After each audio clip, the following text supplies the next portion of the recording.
कि right wing extremism will lead to extreme left-wing extremism. And I want to know, a symbolic post has been given to a tribal. But what about grassroots leadership of tribals from Mandal, Zilla Parishad to MLA? That is not being there. Usage of false encounters, demolition of homes, creating an atmosphere, the dignity of tribals and Muslims is taken away. This is being done by those organizations who believe in extremist radicalism and supported by this government. Madam, मैं यहाँ बैठकर सुन रहा था, हमारे शिवसेना के नेता ने इस बहस का आगाज किया, बहुत छाती मार कर बोले हैं कि हम कामयाब हो गए। होता यह है कि जो तारीख को नहीं पढ़ते वो इस तरह की बातें करते हैं। 1977 में सीपीआई एमएल ने भी 3 साल के लिए अपनी आर्म स्ट्रगल को मुअत्तल किया था, सस्पेंड किया था और कहा कि बैक टू द विलेजेस।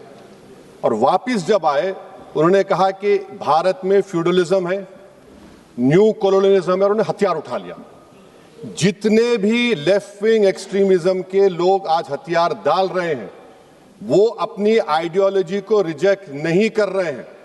एक स्टेटमेंट मुझे बता दीजिए, हथियार डाल रहे हैं मगर अपनी आइडियोलॉजी पर कायम है, और अगर वो आइडियोलॉजी सस्पेंड नहीं करेंगे तो आपने कौन सी कामयाबी हासिल कर ली?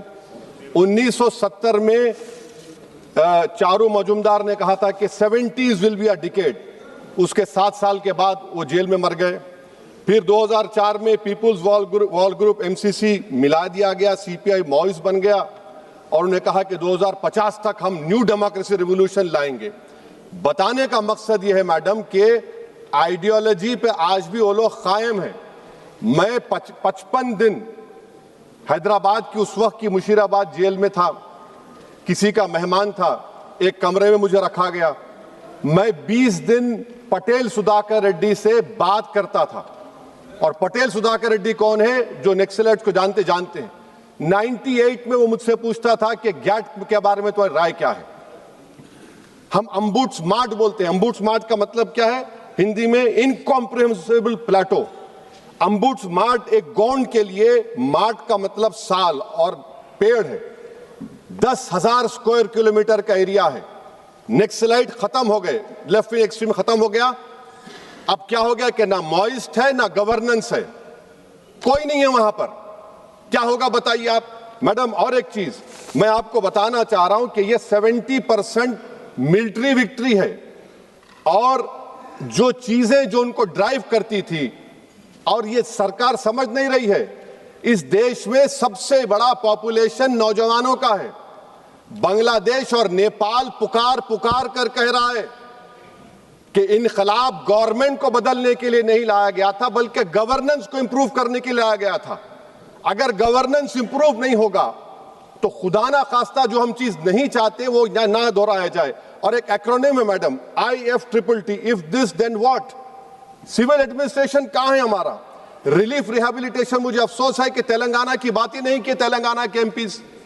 आज तेलंगाना के रिलीफ रिहेबिलिटेशन को MHA एक्सेप्ट करता है, और वो क्या कहता है कि Andhra Pradesh Telangana surrendered Maoist relief and rehabilitation policy 2025। Madam, आप बिलीव कर सकते हैं कि ट्रेवर असॉल्ट राइफल इजरायली मिला, 1 मिनट में 30 से 70 लोगों को मार सकते। कहां से आया ये ट्रेवर असॉल्ट राइफल? और सरेंडर्ड ये मेरा मानना है कि टैक्टिकल रिट्रीट है, ये कोई हमेशा के लिए नहीं है। टैक्टिकल रिट्रीट है जो 77 में किया था। और मैं मैडम प्लीज 1-2 मिनट दीजिए। और मैं बताना चाह रहा हूं मैडम, AP ओडिशा बॉर्डर को हम कहते हैं कट ऑफ एरिया। आयरॉनिकल है, कट ऑफ एरिया बोलते हैं उसको। मिनरल वेल्थ से क्या ट्राइबल को फायदा होगा? 5th शेड्यूल और बेटर गवर्नेंस से फायदा होगा। अगर नहीं होगा तो पैसा और FRA से फायदा होगा, नहीं होगा तो फिर ट्राइबल रबर हथियार उठा लेंगे। ये आप सोच कर चलिए। और आखिर में मैडम, मैं गवर्नमेंट से पूछना चाह रहा हूं कि right wing extremism will lead to extreme left-wing extremism. And I want to know, a symbolic post has been given to a tribal. But what about grassroots leadership of tribals from Mandal, Zilla Parishad to MLA? That is not being there. Usage of false encounters, demolition of homes, creating an atmosphere, the dignity of tribals and Muslims is taken away. This is being done by those organizations who believe in extremist radicalism and supported by this government. Would you put an end to this radicalism and extremism? Because you cannot, Madam, I'm concluding, and Madam, I'm concluding by quoting what Ajay Sahani had said. Those who believe that the imminent collapse of the Maoist movement heralds a new and refulgent chapter of Indian history of development and of prosperity ignore the dismal on-ground challenges, realities of India's development model. The increasing maturation of polarizing mobilization in electoral politics, the growing inequities and inequalities of increasing predatory oligopolistic economy, and the progressive redundancy of human labor as a result of rapid technology transformation. In the light of such fault lines, other moments of violence will inevitably rise. I hope that this government will exercise caution. Don't sound the victory bells as of now. End the extremism done by your own organizations. Do you know what message is being sent? You have the highest number of Muslims who are youth now. If you I'm concluding, Madam. If your own Chief Minister says that give them 2 rupees less, we'll create an atmosphere so that they leave Assam, that is not right. That is also an extremism which has to be condemned. Anyone who picks up arms, anyone who utters a word which creates a feeling of vulnerability against the Constitution is extremist. Thank you.